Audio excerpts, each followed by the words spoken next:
welcome to this beautiful theatre in a bit of the LSE that I have never actually seen. Can you hear me? Right, well, I can't have to say all that again. Hello, hello, hello. Can you hear me now? At the back, hello. Okay. Well, I'm Lisa Appignanesi. I'm your chair today. I'm a writer, and I'm also, when I'm not writing books like Mad, Bad and Sad and various others that you'll see on the table out there, as well as all our other books, I'm president of an organization called English Pen, which is the Association of Writers founded in 1921, just after the First World War, which sees it as one of its main tasks to campaign for free imaginative expression, both here and around the world. And so, as a result of that, I've been involved in various campaigns to prohibit the restrictions on our free expression by our government here and, of course, also elsewhere. And some years ago, we ran a campaign called Free Expression is No Offense against the incitement to religious hatred laws in an attempt to demarcate what there conflicted with what we would usually expect of free expression, satire, and so on. I'm going to introduce you to the rest of the panel and then just say another short word. Sitting next to me is Conor Gearty, who's well known to you at the LSE. He is he's the director of the LSE Center for the Study of Human Rights, and of course an expert on human rights law, and a founding member of the very important Matrix Chambers. His many books include Civil Liberties, Principles of Human Rights, Adjudication, and a more interdisciplinary and shorter book in 2005, Can Human Rights Survive? Next to him is Ivan Hare, who is a barrister at Blackstone Chambers and was for a long time a fellow of Trinity College, Cambridge, and therefore an expert in the kinds of law that I probably still find it very difficult to understand. It's a very difficult field, this. He is the editor of the book that you see on the table in front of him called Extreme Speech and Democracy, and has written other books as well, and is also an advisor, I believe, to the Attorney General on any number of subjects, or maybe there are more specific subjects that I don't yet know about. Sitting next to me here is Kenan Malik, who'll be known to you as a broadcaster, lecturer, author of many books, including Strange Fruit, Why Both Sides Are Wrong in the Race Debate, Man, Beast and Zombie, and coming up in April, I believe, From Fatwa to Jihad, the Rushdie Affair and its Legacy. And you'll have heard him speaking quite a lot about that in the anniversary of the 20 years since the fatwa declared on Salman Rushdie. Now, I'm an outsider to the area of law, and I hope that our legal experts here will tell us a little more about this. What I do know about defamation and the way religion can somehow lessen our field of free expression is one thing. I grew up in a Catholic province of Canada called Quebec at a time when the church was still a very, very important player in the public sphere. And censorship, although we didn't always call it censorship, was rife. We were not allowed to go to the cinema, and many films were censored. A long talk on television by Simone de Beauvoir, because she happened to mention the word abortion, was actually taken off the airwaves, and so on. So I know a little bit about religious censorship from my childhood. But then when I came to England, it seemed to me that we did, despite the existence of blasphemy laws and the Church of England as, if you like, the enshrined religion, we did effectively inhabit a very secular public sphere, certainly one which was friendly to a plurality of faiths and none. This, I think, became something of a question when the Rushdie Satanic Verses affair erupted on the public scene. And I think Kenan will talk a little bit more about that, but certainly in my consciousness, that was the first moment at which religious forces, and you might debate whether they were indeed religious or only took on the identity grouping of a religion, but nonetheless they were self-proclaimedly religious, felt themselves to have been insulted, offended by the existence of a work of imaginative fiction.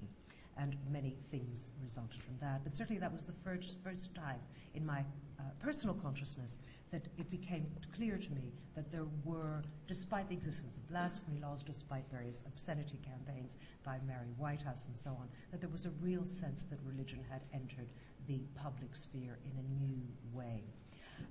So really, we're here today to talk about defamation, and the reason we're using the word defamation is that over these last months at the UN, there has been a great move to make it an offense to somehow defame religion, and in particular the Islamic faith, because it's been the Muslim countries within the UN who have lobbied for this. It's now up for debate, and it is something that we all need to consider.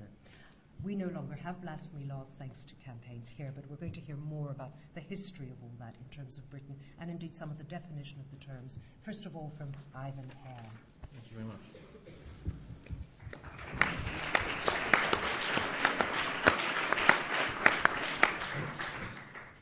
Thank you. Can you hear me? It's too loud now. Yes, I'll step back a little from the microphone. Thank you very much, Lisa, for introducing me, and thank you very much for the invitation. It wasn't so much of an invitation in that I effectively forced myself onto this panel in order shamelessly to promote the book. Thank you, Conor. Yeah. Recently published, so merely last week, so hot off the press. Get it before it's remaindered. At a substantial 20% reduction in the foyer. It's a wonderful, wonderful book. He did not force himself. I should clarify one other matter. It is true that I am one of the counsel to the Attorney General, but can I make it clear that I had absolutely no involvement in any sanctioning or changing of view about the legality of the Iraq War. So turning to my talk itself, I'm going to take about 10 to 15 minutes to set out some of the history, as Lisa said, background to the offence of blasphemy as it used to exist, sedition as it continues at least formally to exist, and then say something about the repeal of blasphemy law and the relationship between blasphemy law and incitement to religious hatred. I'd like to start with the definitions. The definition of blasphemy is, or was still, extremely broad. In essence, though, as you know, one of the main criticisms of it was that it only applied to effectively the established church in this country, Protestantism and the Church of England. And it applied where it was thought that criticism of the Church of England or Christianity crossed a boundary where it tended to endanger the peace then and there, to deprave public morality generally, to shake the fabric of society, and to be a cause of civil strife. You can see how broad, potentially, that definition is, especially where one's discussing matters upon which people can become very incensed, given that they involve matters very close to their self-identity. The other element, of course, of the offence, it's important to keep in mind it was a criminal offence. We're talking about defamation, and mostly we think of defamation as being a civil matter, which only leads to awards of damages being imposed. It's important to remember that blasphemy was a criminal offence, and unusually for a criminal offence, was effectively an offence of strict liability. That is to say, the prosecution didn't have to show that in addition to having said these words, you also intended thereby to arouse resentment or feelings of hurt in your audience. So a very broad offence for those reasons, and out of kilter with the majority of modern criminal offences. That was the law of blasphemy. The law of sedition, if anything, was even broader, if it's possible to imagine anything broader, and really applied to almost anything that was felt to disturb the tranquility of the nation, whatever that means, and included situations where someone acted with an intention to raise discontent or disaffection among Her Majesty's subjects, or to promote feelings of ill will and hostility between different classes of such subjects. So again, potentially extremely broad, but pausing there, you can see to some extent it's narrower than blasphemy already, because it did require that you had an intention to raise discontent. To that extent it was narrow. It was broader, obviously, in relation to the subject matter. It wasn't confined only to religious matters. And the third point about that definition is you can see in that element of raising discontent or disaffection between subjects, or promoting feelings of ill will and hostility between different classes of such subjects, the origin, in many ways, of the idea of incitement to racial hatred, about which I'll say a little bit, but which only became an offence in 1965 under the first of the Race Discrimination Acts, now, of course, in the Public Order Act. They're the old common law offences.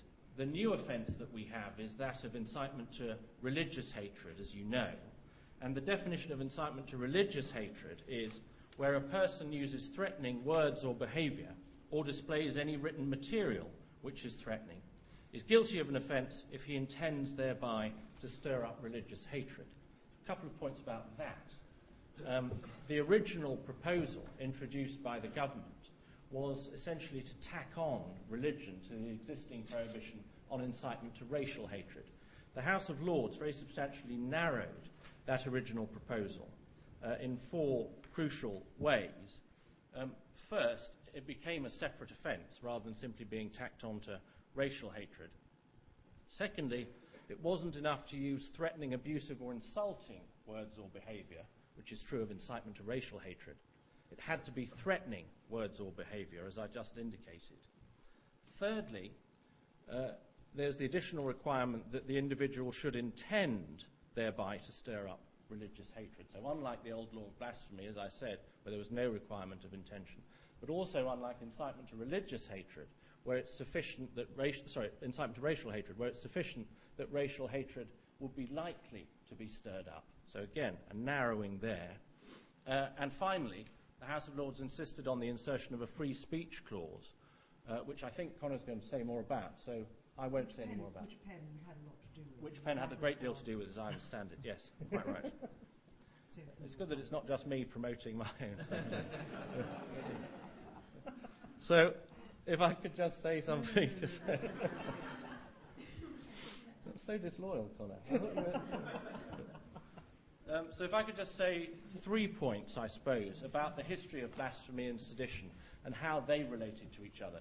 They were related in a number of ways. 3 ways I'd like to emphasise that they were related in terms of their source, they were related in terms of their subject matter, and they were related as a matter of practice. So what we're talking about in these sort of offences, as I indicate, were common law, judge-made offences, in other words, that started to be applied by the judges of the ordinary courts as far as blasphemy is concerned, rather than the ecclesiastical courts, which used to enforce the law of blasphemy before the Civil War. So we're talking about from the sort of mid to last quarter of the 17th century, the Court of King's Bench, I say the court that, still now the Court of Queen's Bench obviously, but sits just down the road in the Royal Courts of Justice and hears any number of suits where most judicial review cases take place, for example, was the court that began for the first time to enforce that would have formerly been a matter of ecclesiastical jurisdiction. So they're common law, and they were common law criminal libels in the same way. So there was seditious libel, sedition, as I just mentioned, blasphemous libel, blasphemy. There was criminal defamatory libel of the individual, but where it was felt to be so serious and potentially damaging to public tranquility that there should be criminal proceedings in relation to it. And there was obscene libel, now obviously very substantially overtaken and in fact the field completely occupied by the Obscene Publications Act. So their source was essentially the same. They were enforced through the same mechanism, as I said, in the Court of King's Bench. The justification was also very similar, and this was very much a post-Reformation matter.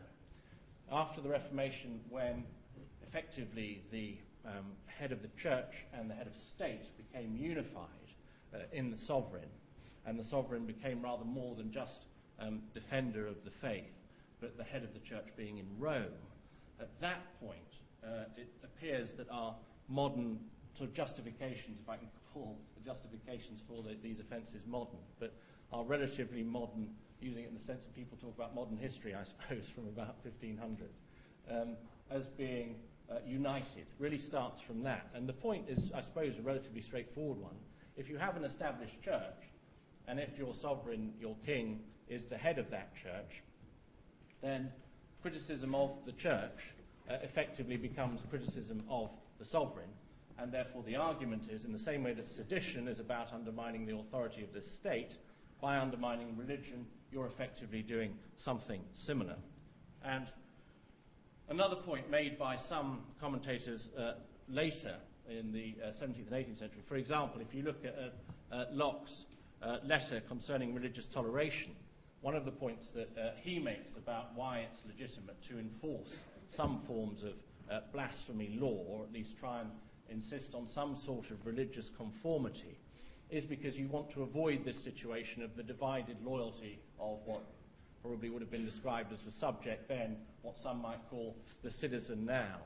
And the fear, in particular, where Locke sort of drew his line about religious toleration, was of Catholics, because the fear was that they owed what they felt might be a higher loyalty to Rome than they may owe to the sovereign of the state in England and Wales.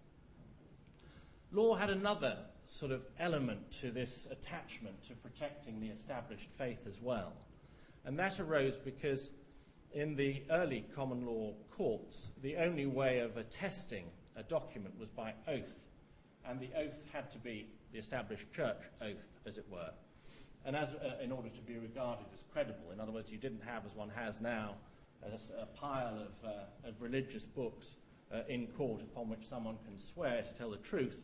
There was only the King James Version of the Bible, and you were expected to be a communicant member of the Church of England if you were to be believed. And some say that in parts of Europe where state-based bonds, as it were looser, but where there was a very strong need to ensure that oaths could be relied upon and deeds, which were the basis of many commercial transactions, could be enforced, that actually this element was the most important reason why blasphemy laws were enforced. People have done some research about in the Hanseatic League states, where there wasn't the same concept, obviously, of being loyal to a state, because of a series of city-states. Blasphemy, they found, in these city-states was enforced very rigorously, more rigorously than in most other environments, most other jurisdictions at the time. And the point, the justification for that was felt to be, well, these oaths and the truths of businessmen are so crucial to the functioning of this mercantile arrangement in the Hanseatic League, that's why we enforce blasphemy. So there can be a range of justifications for it, obviously, some of which are a little surprising to the modern ear. But the idea is to ensure uniformity of belief so that you are going to tell the truth and abide by your promises, and also so that you're not going to undermine the authority of the state.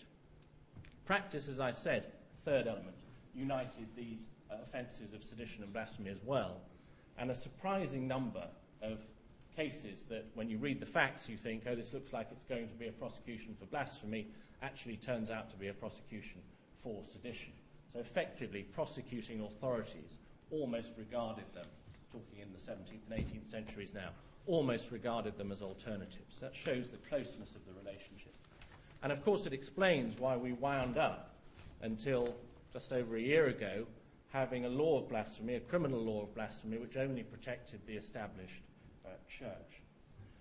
What's bizarre about that relationship, of course, is that sedition has gradually been narrowed as a matter of common law, narrowed now to the point where most people assume it simply doesn't exist. And there are judicial statements from, I say as long ago, you might think it ought to have been said a little before this, but as long ago as the 19th century, saying that the judges couldn't envision any circumstances in which it would be appropriate to charge someone with the offence of sedition. So that was narrowed progressively. Now I think probably to the point of non-existence. Doesn't mean obviously that the state doesn't have lots of mechanisms at its disposal to deal with people who might previously have been described as seditious, but they tend to be in anti-terrorism offences, public order offences, Official Secrets Act type prosecutions.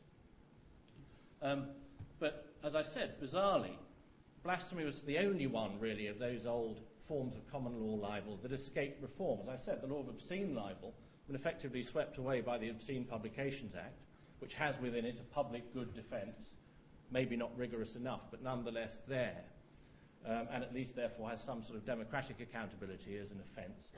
And equally the law of criminal defamatory libel, the other of the four, which again is effectively now a dead letter. So blasphemy was a bizarre and anomalous survivor from that. So just to round up on the second point that I was moving on to, which I'll take much more quickly, how we got to this situation of reform, repeal of the law of blasphemy, and how we got our new offence of incitement to religious hatred, which I described before. The two are quite closely related and were related throughout the debates. A lot of people said at the time when the offence of incitement to religious hatred was being introduced, back 2004, 2005, 2006, that needed to be introduced in order to remove the discrimination that was inherent in the law of blasphemy, which only applied to the Church of England. So we needed an offence to protect religious sensibilities which wasn't confined to the established church. So the link was drawn there. And then again, after the Jerry Springer case, which I'll say a bit about in a few moments, when Parliament came to repeal the law of blasphemy altogether, the year before last, another one of the arguments used, again showing the relationship between the two, was, well, we needn't worry so much now about abolishing the law of blasphemy because we do have the law on incitement to religious hatred on the statute book, and therefore that will, as it were, take up the slack. It's not a very persuasive sort of argument, is it, to say we're introducing a new offence of incitement to religious hatred in order to extend the protection of religious sensibilities across different faiths? Because if that's what you were doing, then you should have got rid of the law of blasphemy then. Yeah? Effectively, it meant that the established church had two different ways of being protected through law, because the blasphemy continued to exist and the incitement to religious hatred offence was added. So not an equalising provision in any way, but there we are. That was how the relationship was explained as it went through the legislature. My own feeling about this whole process is that it just demonstrates a terrible lack of awareness of the importance of the principled free speech arguments that should have led to the abolition of blasphemy, arguably centuries ago, but certainly decades ago. So my first point is the government was spurred into action to deal with the law on blasphemy, not by some inquiry or principled taking of views from around the country of those who might have something of interest to say about it, or a desire to get rid of unnecessary criminal offences, but was prompted into action by the case, the Jerry Springer case, about which I'm about to say a few words, which had effectively held that blasphemy was more or less a dead letter as a matter of common law because of other statutory developments which hadn't addressed it directly but had effectively removed the scope for it. So the first point is the government failure, I think, is very much open to criticism to deal with it independently on their own initiative. And there'd been, which I think Kenan's going to talk about, a Law Commission report since 1985, the majority of which were very clear that the law on blasphemy should be abolished. Even the minority on that committee who dissented from the majority's overall view were of the view that you should get rid of blasphemy, but they felt it ought to be replaced with an offence of incitement. So that's the first point. The second point, as I indicated, it's a very disappointing failure in this case, the Jerry Springer case, to deal with the law of blasphemy as a matter of principle. So you'll remember the controversy arose out of Jerry Springer, the opera, which was playing in London theatres for something like 2 years, I think, and indeed went on tour. And then the BBC proposed that it was going to broadcast a version of Jerry Springer, the opera, and was inundated with calls of objection when it announced the proposal, and then with complaints afterwards. And representatives of the Christian Voice, an organisation, then sought to issue proceedings in blasphemy against the producers of the Jerry Springer show and also the BBC, the director of the BBC, for having broadcast it. Came before the Divisional Court, part of the Court of King's Bench as was, now Court of Queen's Bench, which used to hear these matters. And unfortunately, rather than saying the law of blasphemy is uncertain and unclear and therefore is likely to have a chilling effect on speech, or adopting the more sort of equality-type arguments to do with, well, it's simply inappropriate today to have an offence confined so narrowly to one particular religion, especially where that's the established religion of the state, as I indicated previously, the court sort of said, well, the trouble is there are these provisions in the Theatres Act, 1968, and the Broadcasting Act, which basically say that you shouldn't bring proceedings where the core of the offence is offensiveness as a matter of common law. Now, that was true, of course, but everyone accepted that those provisions were directed at the law on obscenity, the old common law of obscene libel. They've got nothing to do with blasphemy. No one even discussed blasphemy when those provisions of the Theatres Act and the Broadcasting Act were going through Parliament. And indeed, the reforms in the Theatres Act and the Broadcasting Act essentially adopt the wording of the Offensive Publications Act. So it was crystal clear, really, that that was what those reforms were intended to achieve. But the Divisional Court was prepared to accept, well, you know, what is blasphemy? It's about offensiveness, isn't it? Is it a common law? Yes, it is. So therefore we can say that it's been swept away as well, effectively. But a real legislative sidewind there, rather than grasping the principal free speech or equality arguments, just saying it's sort of quietly been shuffled off without any discussion. And by the way, although no one noticed it, it had been shuffled off in 1968. So why the Law Commission bothered to have its report in 1985, obviously not clear. The Irish High Court distinguished itself on this matter when there was an attempt made to bring a prosecution in the early 1990s by saying, we think this offence is so unclear that it simply doesn't pass the test of transparency that you would expect of a criminal offence. A much more rational and principled view, in my view. So that's the other difficulty. Even the court didn't grapple with the issues of principle there. The government's original proposal, as I indicated, on incitement to religious hatred, going back to that for a moment, was very much broader than what I read out to you, the final definition. So it would just have been the same as incitement to racial hatred, i.e. where it's likely that such offence might be caused, threatening, abusive or insulting words or behaviour, no free speech clause, all those sorts of things. So the government can't take much credit for the fact that we've got this narrower offence now. And can't really, as I indicated, take any credit for the repeal of blasphemy because it was entirely reactive. It was only after the Jerry Springer case, which had fudged it unsatisfactorily, that they decided they were going to finally come along and repeal the law. So it's welcome that it's narrowed the offence of incitement to religious hatred. I don't think it's welcome generally, even though narrowed. It must occupy some space. It must criminalise some speech, notwithstanding the free speech clause. And I don't think the case for that is adequately made out in terms of protecting people from offence. I also think there are two further fears. One, of course, is the obvious fear, which Lisa referred to earlier on, that effectively incitement to religious hatred was passed as a kind of sop to the Muslim community, which felt that it had been particularly on the receiving end of anti-terrorism initiatives from this government. The irony of that, of course, being that the overwhelming likelihood, although there haven't been any prosecutions that have gone to the higher courts yet, the overwhelming likelihood, most commentators accept, is that it is Muslim clerics who will wind up being prosecuted under the offence of incitement to religious hatred. And the other difficulty, the point on which I'll end, and I'm sorry for going on for so long, the other difficulty is that once you start down the path of criminalising incitement to different forms of offence, it's very difficult to know where to stop. I know Lisa managed to get some sort of undertaking that the government didn't want to go further than sexual orientation in terms of criminalising incitement to hatred against different groups. But the principal case seems to me to be very difficult to say, why should we stop there? Why should incitement to hatred against the disabled not be prohibited? Why should incitement to hatred against women not be prohibited if you go down that line? And that's another reason I oppose going down that line in the first place. And my view is that the only sensible thing to do is to repeal the law on incitement to racial hatred as well. But that incitement to racial hatred also provides my final point, which is, I think I've said it was my final point before, haven't I? But this really is my final point. And that is that the difficulty is these offences are introduced, just like incitement to racial hatred was introduced, with a whole load of safeguards in it. It had to be intentional for incitement to racial hatred originally. It had to be in relation to matters taking place in the United Kingdom.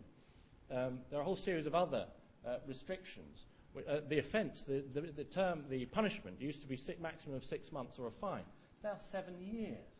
So the difficulty is these things get introduced, and then when people's eye is off the ball slightly, the so-called safeguards start to get gradually sort of chipped away, giving the offence greater scope and giving, obviously, free speech a much smaller scope. So that's my fear, and why, as you may have gathered, I'm opposed to the law on incitement to religious hatred. Thank you very much.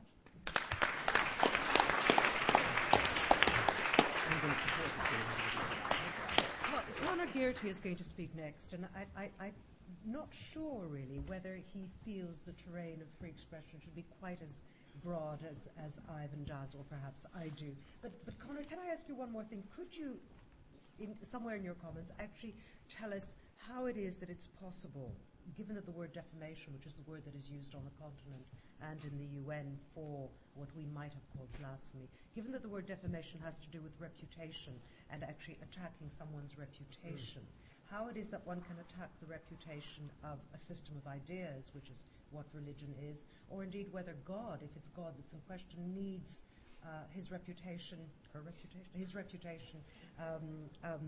somehow protected by mere politicians whose reputation is always up. I feel as though I'm on University Challenge. Gearty LSE. I'll try and deal with that, Jeremy. I mean, Lisa. I will try and deal with it. I've got about 10 minutes, and I'm going to say some things which are disagreeing with what we've heard from Ivan, and possibly disagreeing with some of your own views about religion, which are going to be broadly supportive of religion. So let me start by saying that the last time I was on this rostrum, I had the great opportunity to insult the supreme ruler of the Church of England, and that should curry favour with my audience. The reason is that when this magnificent building was opened, I'm part of the home team. I'm LSE, as you know, I think. The Queen and the Duke of Edinburgh desired to see the way in which LSE interacted in a totally normal kind of way. So we had a totally normal kind of 400 people packed in here discussion about climate change. And 20 minutes in, through that door, arrived the Queen and the Duke of Edinburgh. And as chairperson of the event, it was essential that I tell the audience that nobody should notice the Queen. And as an Irishman on Guy Fawkes night, as it was, I can tell you I had dreamt of moments when I would address a bunch of English people and say, under no circumstances notice the Queen. It was pleasure. It was pleasure. So there you are. I've established my bona fides as a critic of religion, and I'm going to talk a little bit about reflections on this notion of religious defamation from a free speech point of view. And so what follows is going to be a series of points which are about the purpose of free speech and where religion fits. So it's going to be a kind of analytical reflection. And by saying the purpose of free speech, I may already have disturbed some of you, because some of you may well believe that you don't need to establish a purpose for free speech. The free speech is a good in itself. And I am prepared to discuss that later on. I do not believe that it is not instrumental.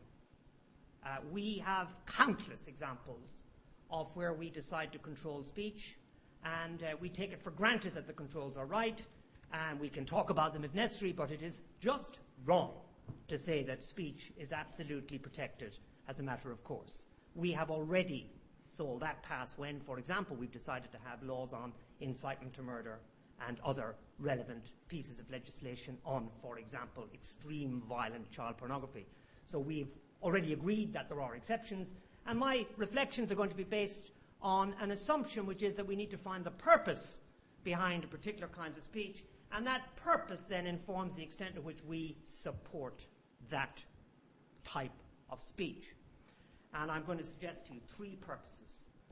But each purpose I'm going to locate, which may or may not be also evidence of my subversive approach to free speech, because I think we can only understand free speech in a particular historical context. So I'm going to try and identify the objectives behind free speech and locate the discussion in particular historical context, and the purpose of that is to produce some kind of reflection on when we should be angry about efforts by religion to stifle speech, and when we should be anxious about our own inclination to destroy religious speech in the name of secular values. First of my 3, and these are bog standard, and I apologize for their obviousness, but they're a route into the discussion. We care about free speech because we desire to promote and facilitate the promotion of truth. Now, I don't think we need to be committed to the idea of objective truth in order to say that it is immensely important to pursue and to promote the pursuit of truth. Because by truth, we mean here the avoidance of obvious falsehood. And by obvious falsehood, we mean the denial of reason. So we are talking, when we talk about free speech, as a commitment to the meaningfulness of words, to a belief in reason, to a commitment to discussion, to the idea that you say X, and when it is demonstrated to you that X is illogical, unfounded in fact, bizarre, your response is to answer, is not to lock the person who's made the comment up or to call in aid some other force outside reason. Now that's a very important feature of free speech, and it is obvious that religion has in the past, and to some extent still is, the enemy of that kind of truth, and therefore needs to be resisted. And this is where possibly, historically, the idea of hatred becomes relevant. I have something to say, as Ivan anticipated, about hatred a little while down the line, but I can see why Voltaire hated religion. And I can see why Kant, who did brilliant revolutionary work, might well have been forgiven for seeing religion as the enemy of reason. Because what they encountered was an homogeneous religious community determined to impose its version of truth without reason. I'm exaggerating slightly. And it was a rejection of that in the name of free speech that opened up the kind of culture with which we are familiar. So we have, in its historical context, we have religion as power determined to resist debate, and that is something we're right to oppose, and we can hate the culture that and the institutions that foster and support such a position. I have very great difficulty saying we can hate any individual within that. Very great difficulty indeed. In the 21st century, we have contemporary evidence of religion as the denial of this kind of rational discourse. Religion refusing to engage in discussion and debate. We have obvious examples of that, I regret to say, in certain strands of Islam, which is not prepared to engage in this kind of discussion, a reflection on the meaning of words, consideration of the historical context of the organization of certain words into certain sacred books, and we have it in the Christian equivalent, which is the denial, for example, of any discussion of evolution. Not that we are claiming truth, observe, we don't need to claim truth to stand for this one, but that we want to engage in a discussion with a view to the promotion of some rationally braced approach to the world. My son still has kids in his class who are committed creationists. And it's not that they are committed creationists that upsets my son, it is that they don't discuss it. They don't analyze how things could fit. And this is a kind of religious power that needs to be resisted today as much as it did then. And certain religions, in contrast, actually are quite comfortable with reason and quite comfortable with discussion. They may not discuss in the way that certain free speech protagonists want, but that's a different issue. You can lock horns over the meaning of reason. Anybody who's read, and he's under a great deal of pressure at the moment because I'm afraid some of his less attractive instincts seem to be coming out, but anybody who's read the reflections of Pope Benedict XVI on reason will see that there's something going on there which cannot be simply discounted as a rejection of reason. So I'm not tarring religion with the whole brush, and anybody who's had the privilege of listening to Rowan Williams, as I've had chairing him last year, will know that there is at work there an extraordinary mind. So I'm not tarring all the brushes of religion, but I'm saying there's a strand to religion that we must oppose. And this, I think I'm going to meet Jeremy Paxman, Bamber Gascoigne's question now. This makes one extremely worried about the UN General Assembly with its combating defamations of religion. A call, just for background, it's a call on national governments to legislate for the protection of religion from defamation. It is sponsored by the Organization of the Islamic Conference.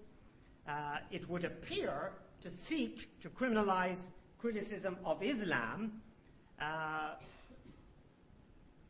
I agree with the United Nations Special Rapporteur on Freedom of Religion and Belief, who highlighted, quote, the lack of an objective definition of the term defamation of religions makes the whole concept open to abuse.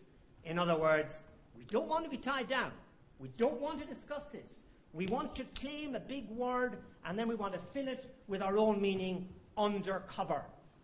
Because we are not interested in debate. We do not want you to explain to us how far this could go. This is enough in itself to reject it as a crude effort to deny the search for truth and to promote the protection of falsehood. The law of defamation, in contrast, has been about reputation historically and has always acknowledged a defense of truth and also fair comment. So we have been used to that. That's the first of my objectives for free speech, the pursuit of truth, or the goal of reason, you might call it. The second, free speech has always been vital to promote political freedom. Free speech through the 18th century into Protestantism, allied to nationality, through the human rights commitments of the French Revolution, has been about political freedom. And we are very familiar with that. The idea that we must be able to speak as we see in order to persuade, in order to share a destiny with our colleagues, which is manifest in legislative form.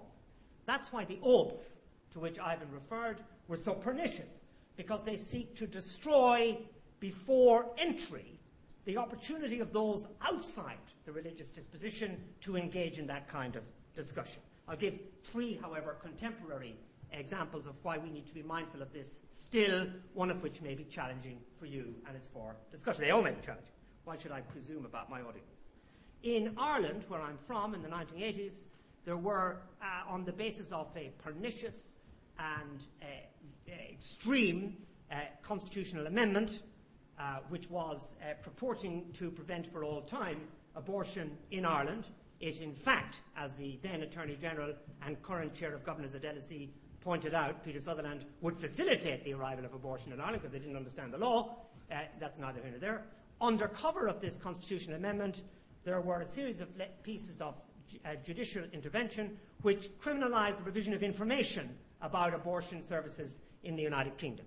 It was an horrific agenda in Ireland in the 1980s, and part of it was about closing down any discussion of abortion. Closing down any discussion, so it's different from abortion. And one of the things was you couldn't communicate that there were these services outside the jurisdiction. That, in my view, is shocking. Now, the challenging one to throw out is an abortion one from this country, and ask you how you feel about this one. The Society for the Protection of Unborn Children care deeply about the termination of pregnancies. They have formed the view that there is a wholesale killing of unborn children going on in this country. They seek to have a party political broadcast which includes visual images of said terminations. They are entitled to a party political broadcast because they are running sufficient candidates in election. The authorities, backed by the House of Lords in its judicial capacity, prevent them from showing the thumb of their choice and control the way in which they communicate. Now, that's very controversial in the circles of the Society for the Protection of Unborn Children. The question is whether it should be for us here. Do we, as committed to freedom of expression, feel that we ought to allow expression to people with whom we profoundly disagree? That case, as a committed civil libertarian, leaves me feeling a bit nervous, though I understand why the decision was come to in the way that it was. The second contemporary example is, again, the UN combating defamation of religion. What an obvious example of authoritarian governments seeking to use the cover of religion to prevent any kind of political discussion within their own culture. It's transparent in its effort to do so, emanating as it does from a collection of countries for which political freedom is anathema. This is the latest camouflage for the exercise of abusive political power and should be seen for what it is. The third is Israel. Insofar as there is now a genuine political discussion in Israel about the linkage of citizenship to loyalty to a faith, that should be exposed by people who care about free speech. That there are parties that can be eliminated prior to an election because of their perceived terrorist threat, and that political leaders can suggest oaths to a faith as a guarantee, as a prerequisite, rather, of participation in a society. That should be exposed as a destruction of political freedom in the name of religious zealotry. So what works for Islam should work for others as well, because the perception, of course, is that we only criticize outside our favored communities. But I said there was a third, and I'll begin to wrap up on the third. I won't, like Ivan, I think, say that I'm ending 7 times. They may, if I say it once, they may applaud, and I'll have to sit down. You were holding them more of it. And the third basis for protection of free speech is not truth and not politics, but actually human dignity. Is the development of ourselves. Is our leading a true and, in Aristotelian terms, flourishing life. And we need information, and we need ideas, and we need to be exposed to stuff in order to grow as people. Now, that's the main reason why it is so bad that in the name of religion, art and culture are controlled. And the Lady Chatterley's lover type example comes to mind, and so does the religious index, which prevents us from reading certain kinds of books, or used to.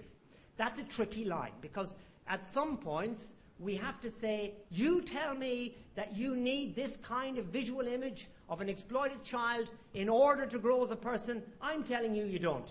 So we do need, honestly, to see that there must be a division between a dignity and a kind of license, liberty and license. There must be a point at which dignity loses meaning. To me, personally, dignity has nothing to do with watching visual images of exploited people, and therefore that should be completely controlled. And I'm totally relaxed. I acknowledge that there is a difference, there is a difficult distinction to draw between art and pornography, and that maybe is for discussion. But dignity also means we should accommodate people's religious beliefs.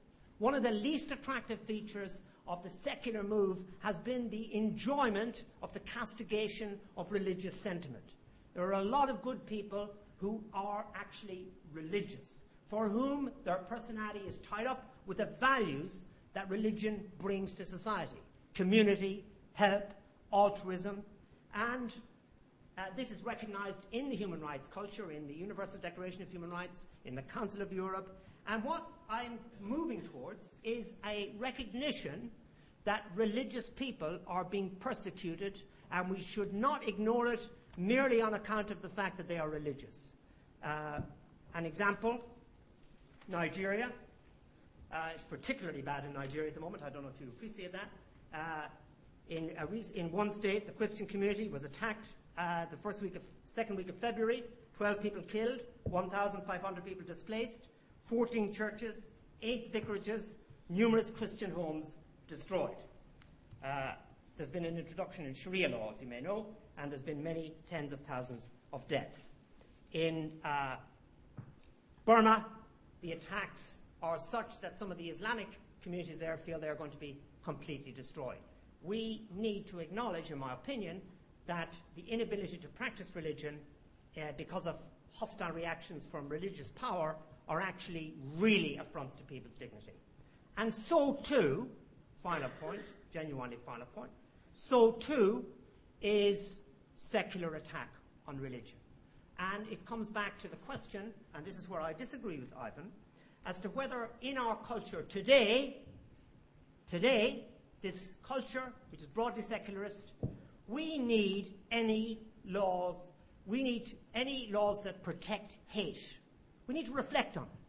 Why do we feel that free speech justifies hate?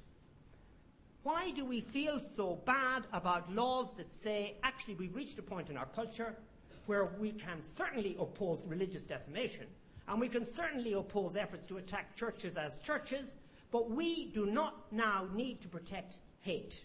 And so I am absolutely relaxed about a law that says nobody in this country can go around the place stirring up hatred against any particular person or groups of persons. Hatred is a very big word.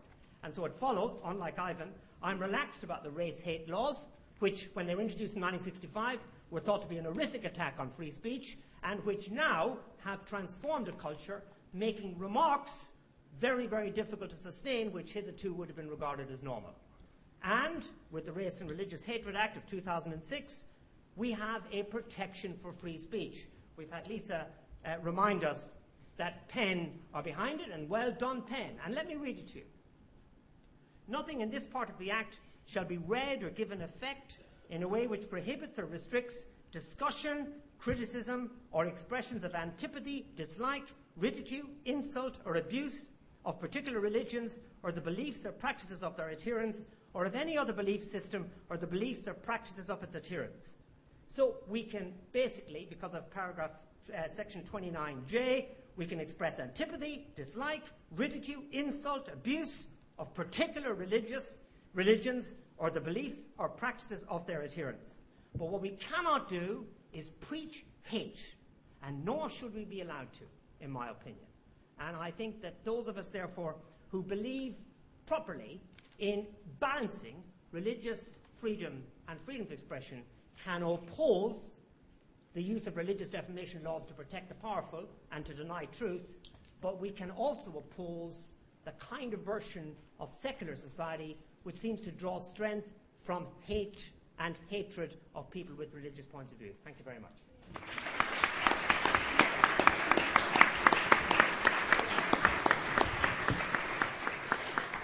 Thank you very much, Conor. I think you've convinced me. This is terrible. We'll have to argue later. Kenan, your turn. Thanks, Lisa. I'm delighted to be speaking here, but it's about 3 weeks too early for me to be able to push my own book, so you're fortunate in that. I want to pick up on some of the points that Ivan made, because in a sense, at the heart of his talk was a suggestion that blasphemy laws were really as much about social order as they were about religious order, and that's really what I want to pick up on and look at the current debate about blasphemy and offence in the context of that, and in so doing to disagree with some of the points that Conor made. Ivan mentioned the 1985 Law Commission report on blasphemy, in which the majority agreed that the offence should be abolished without replacement, their words.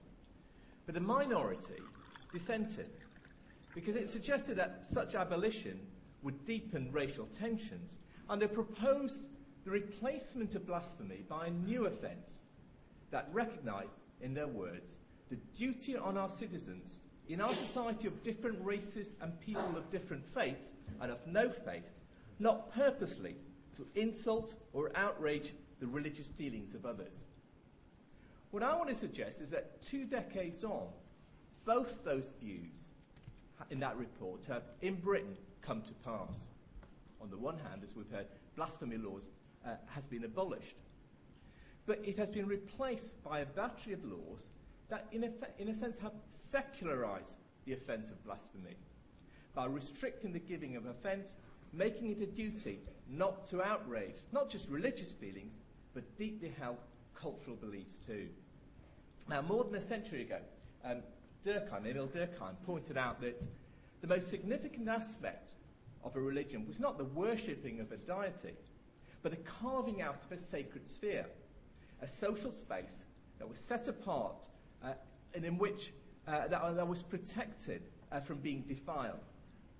It was a means by which to ensure that certain religious institutions, beliefs, practices could not be publicly challenged. Now, in today's more secular age, it's as much culture and identity as religion and God that the law seeks to protect from public assault. And in today's world, it's, identity is God, in more ways than one, it seems to me. And laws against the giving of offence are helping to create, if you like, a secular notion of the sacred. It's interesting if you look at religious claims about things like defamation, that these days they're not couched in the language of theology, but in the very secular political idiom of inclusion and cohesion, diversity and pluralism. And that's why I think we need to challenge not just the religious argument about blasphemy or defamation, but a secular argument about the giving of offence. And also the point that to challenge some of Conor's points about the giving of hate too. At the heart of that secular argument about the giving of offence is the belief that in a plural world, where there are many conflicting but deeply held views, then censorship is necessary for good social order. If people are to occupy the same political space without conflict, the sociologist Tariq Madood has put it quite well, they mutually have to limit the extent to which they subject each other's fundamental beliefs to criticism. Well, I take the opposite view. I think if you live in a homogenous society, then the giving of offence could be nothing more than gratuitous, precisely because everybody would think the same. But in a plural society, in the real world, in a plural society, it is both inevitable and important that people offend the sensibilities of others. Inevitable because where different beliefs are deeply held, there will always be clashes, and those clashes are best dealt with in the open than being suppressed. And important because any kind of social progress or social change means offending some deeply held sensibilities.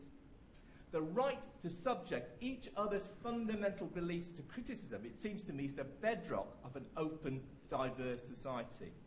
George Orwell put it quite well. He said, if liberty means anything, it means the right to tell people what they do not want to hear. Comes the response. But should we not also ensure that minorities are not deliberately denigrated? Is it not incumbent on a civilized society to protect the powerless and the vulnerable? Indeed it is. But ask yourself this. Who is it that benefits most from censorship?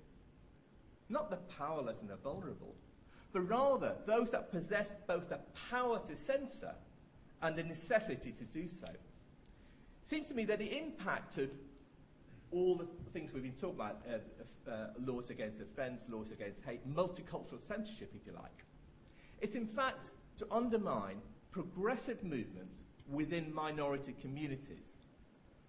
The notion of giving offence, for instance, suggests that certain beliefs are so important to certain people that they should be put beyond the possibility of being insulted or caricatured or even questioned. Leszek Kolakowski is a Polish Catholic philosopher who started his life as a Polish Marxist philosopher. He makes a point that the sacred is a way of saying things are as they are, they cannot be any different. In other words, do not challenge this because it cannot be otherwise. And that seems to me central to both the religious and secular notions of the sacred. The importance of the principle of free speech is precisely that it provides a permanent challenge to the idea that some questions are beyond contention and hence acts as a permanent challenge to authority. The real value of free speech, in other words, is not to those who possess power, but to those who want to challenge them. And the real value of censorship is to those who do not wish their authority to be challenged. And that's why we should be always very wary about this argument that we should have any form of censorship in the name of protecting the weak, the vulnerable, and the powerless. But perhaps I take this view because, I'm one of those poor secularists that Conor was talking about, that I simply do not understand religious believers' depth of attachment to their faith, and hence their outrage of any insult to it. Believers, however, are not alone in having deep attachments to their faith. Communists were often wedded to their ideas even unto death.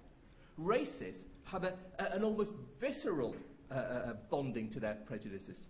Now, no one would suggest that they should be protected from being offended just because their beliefs are so deeply held. And in any case, I'd challenge anyone to show me why my humanism is any less intensely felt. than the faith of a believer. And there's something, I think, almost racist about the claim that Muslims say are somehow so different from everyone else that they need special protection for their beliefs or their faiths. It seems to me that one of the ironies about the argument about defamation is that had such defamation laws existed in the 7th centuries, Islam itself would never have been born. The creation of the faith of Islam was shocking and offensive to the pagan religions out of which it grew, and to the other monotheistic religions of the time, Judaism and Christianity. And had, the 7th century versions of today's multicultural centres had their way, the 21st century versions may still be fulminating about offensive speech. But it certainly wouldn't have been Islam that was being offended, because Islam would never have been born in the first place. Seems to me that this kind of censorship, this multicultural censorship I've called it, has not made for a more sensitive or more progressive society, but for a more fractious and a more illiberal one. We've created what the novelist Monica Ali calls a marketplace of outrage, where everyone is constantly encouraged to say, my feelings are more hurt than yours. You might recall a couple of years ago, Iqbal Sakrani, who was then the head of the Muslim Council of Britain, made some derogatory comments about homosexuality on an interview he gave for the Today programme. And ludicrously, it led to a police investigation under hate speech laws. In response, 22 Muslim leaders wrote to the Times demanding the right to be able to, and I quote, freely express their views in an atmosphere free of intimidation and bullying. Well, those same leaders denied such a right to newspapers publishing cartoons about Muhammad. Many of those happy to see cartoons that drew about Muhammad drew the line at anything mocking the Holocaust. Gay rights groups want Muslims and black ragged artists to be prosecuted for their homophobia, but they want the right to criticise Muslims as they see fit. And so it goes on. And it's fast becoming a case of my speech should be free, but yours is too costly. And it's interesting because this applies to the question of hate speech as well. It's a couple of weeks since Geert Wilders, the Dutch politician, was banned from coming to Britain because of promoting hate speech through his film Fitna. Interestingly, Wilders in Holland wants to ban the Quran because he says it promotes hatred and violence. Once you start discussing, once you start arguing that hatred should be a matter for censorship in that fashion, then you get to a point where nobody can say anything about anybody else, precisely because everything can be deemed offensive or hateful to some other group or some other person. Let me leave the last word to Salman Rushdie. Human beings, he wrote in his essay, In Good Faith, which was written a year after the fatwa, understand themselves and shape their futures by arguing and challenging and questioning and saying the unsayable, not by bowing the knee, whether to gods or to men. I couldn't agree more.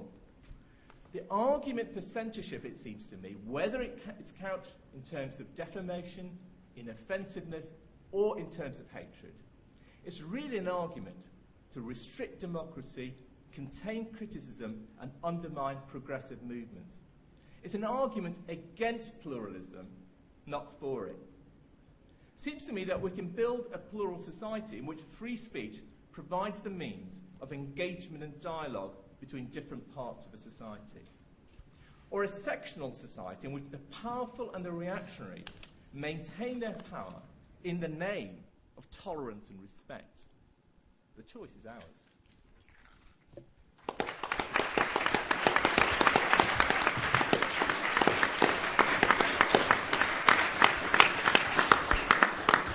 Thank you very much indeed, Kenan. I have a great many questions, and I'm sure you're preparing yours too, because I'm going to turn to you in a moment with them. But before I take another moment, I just want to ask Conor whether he wants to reply in the first instance to some of the points that Kenan has made. And I wonder too whether, in so doing, you might like to stretch the area of truth to move into that area that certainly we at Penn quite often find ourselves having to defend, which is the area of fiction. And I know that you don't want to make a radical distinction between the two, but it might be worth reflecting on just for a moment. Okay. I think I need to get really close to this, actually. I totally, of course, agree with quite a lot of what Kenan was saying, particularly about the importance of offence, the importance of being able to communicate to people who don't want to hear what you want to say. Absolutely. I had a much narrower point, which is about focused incitement to hatred and about whether we want to defend that. What Section 29A says of our laws is religious hatred means hatred against a group of persons defined by reference to religious belief or lack of religious belief. And then 29B, which is the important one, a person who uses threatening words or behaviour or displays any written material which is threatening is guilty of an offence if he intends thereby to stir up religious hatred. So I suppose my point is that it's actually rather narrow, and what it reflects is an effort by our culture to take into account the various points that Kenan has made so well, which are reflected in other parts of the legislation, whilst reserving the power to intervene where there is this deployment of the Quran, it might be, or it could be the Bible, or it could be a work of art or literature, to bring in the second point invited by Lisa, where these are being deployed as verbal weapons to produce outcomes which may well be designed to lead to physical harm. Because what is the purpose of stirring up hatred if it is not to get others to do the physical work of attack for which you are yourself not equipped? So I'm saying I think the difference between us may be much slighter. I'm taking a rather lawyerly, narrow approach and able to agree with quite a lot of what I heard while maintaining my position on the appropriateness of such legislation. Thank you, Conor. Over to you. Show of hands, please.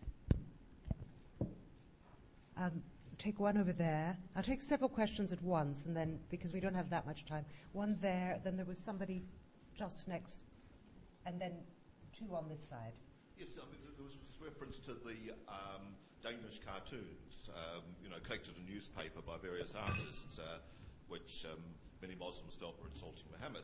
And there was a demonstration, and a Muslim man was subsequently sent to jail for several years for calling for British soldiers to be sent home from Iraq in boxes. But I argue, surely it's reasonable in a war between Muslims and Christians for a Muslim to prefer his own religion.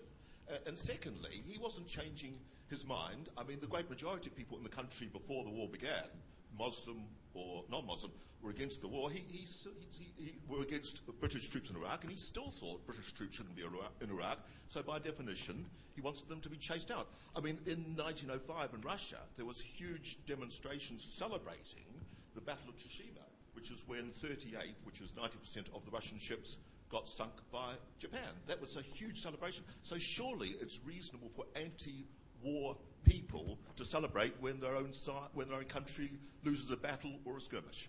Thank you. There was another question just very close to, where was it? It's gone now. One here, and then over to that side, if you can. I think that you make a great mistake if you claim that the necessary and primary requirement of hatred is that it causes others to commit physical violence. Hatred is very important because as a species we have evolved repugnancy in order to avoid certain things. We've had to learn to hate slavery, we've had to learn to hate racism, and we've had to learn to hate many other things that we rightly now think are repugnant.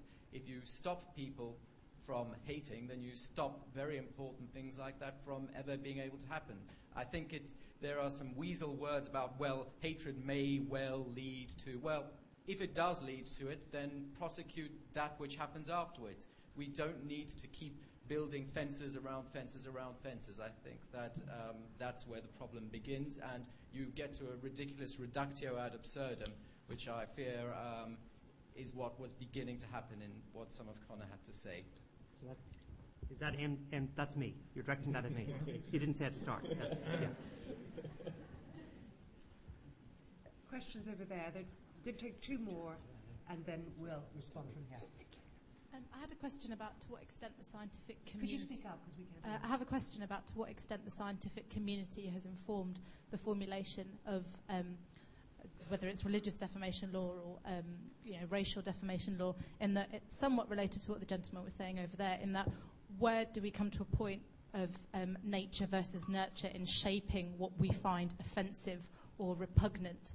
And is there any area of study that's looking at the brain patterns, if you like, of things that we find abhorrent, such as images of death or exploitation of children, or things that are ugly, versus what we, as the gentleman was saying, have learnt to find, have been nurtured to find as offensive. So nature versus nurture. Take one more on that side, and then we'll have some responses. Hi. Coming from an American perspective, I am aware that in many jurisdictions, racial hate laws are often used in the criminal justice system as an add-on to otherwise offenses in adding sentencing, and whether or not there is place for that in a democratic society, and whether or not such behaviors, when you add a hatred, especially in the U.S., it's racial hatred, to the offense, whether or not that's justified. Okay, thank you. Who'd like to go first in responding? Conor, do you want to start with the one question that was directed specifically to you? I'll just do three of them very quickly. The last one, I think it so much depends on context, as I said at the start. I think the United States can have a fairly relaxed approach to cases like Skokie in Illinois because they haven't had direct experience of Nazi success. I think the Germans could be rightly more cautious. In some ways, the possibility of success concentrates the mind on how much freedom we want to give people whose race hate is a route to power. So I think context is my short answer on that one. The democracy may be permitted in certain circumstances, not in consistency with democracy, to allow it. And that's because, answering the question that was indirectly but in the end obviously aimed at me, I think it is of course absurd to prevent the incitement of hatred of things, which was the term that was revealingly used. And I would go further and I would say associations, groups, and ideas. I'm all for hatred of ideas, groups, associations, things. Where I am concerned is hatred of people.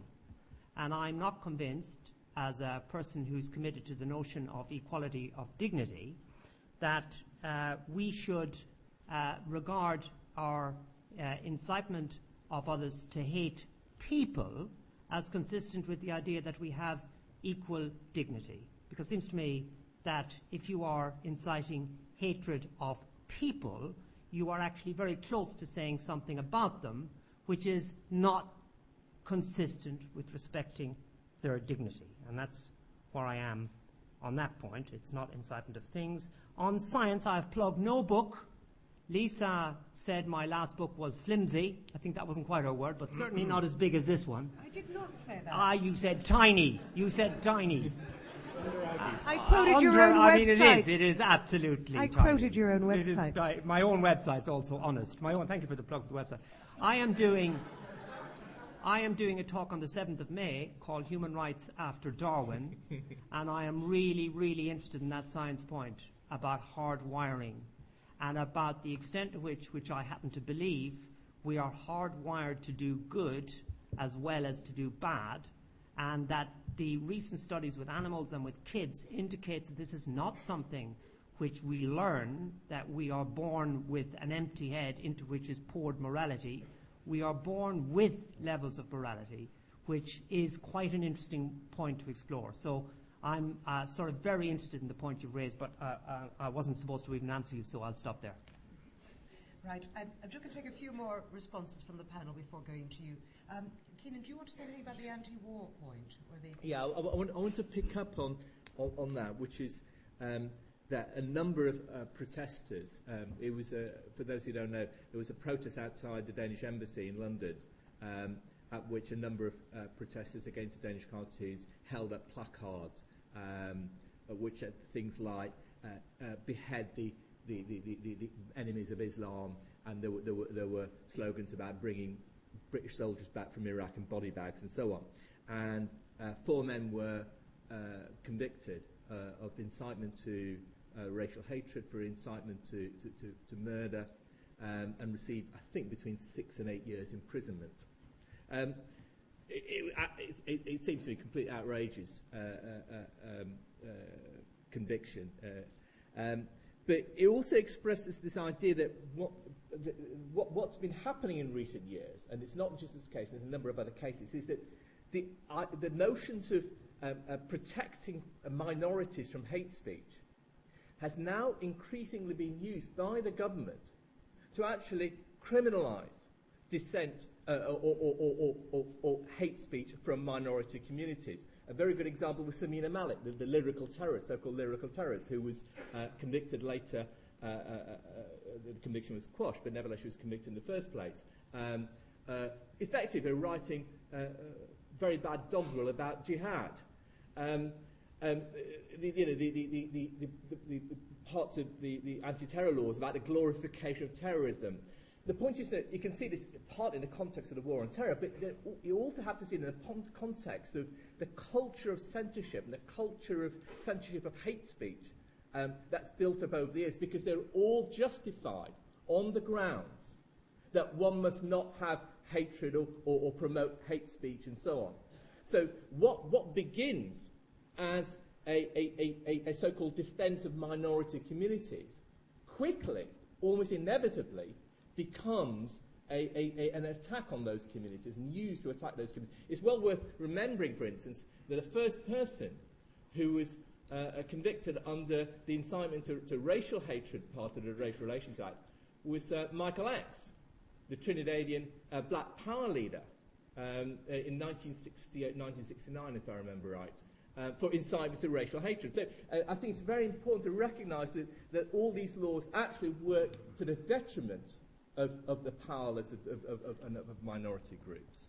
I think I just want to add something to that, because I thought it was very, very interesting when the government banned Geert Wilders, the Danish MP, who did make a rather bad film showing the excesses of the Koran. When I tried to see this film online, I found something like 20 films called by the same name, in other words, Fitna. And the content of those 20 films was a very interesting argument for free expression, because one of those films showed you all over the images of marauding animals and murderous animals, used all the quotations from the Bible, which were murderous and hideous. Another one showed you a very nice gathering in a mosque in which only the loving citations from the Koran were quoted. Another one had Jewish Orthodox people in, I imagine, somewhere in America, saying down with Israel because it goes against the laws of God. And these were patently Jews saying it, and that was another version of fitna, if you like. So this circulation of ideas, this form of response to what our government saw fit to establish as a banning of somebody, preventing them from free expression in, of all places, our House of Lords, ends up on the web as this huge debate about ideas. So, sorry, do you want to say something in response to the first lot? Yes. Could I try and sort of sum up a few of the things, if that's all right? They all really come back, my answers to these other points that have been raised, to how we define the sort of speech that we're concerned about protecting.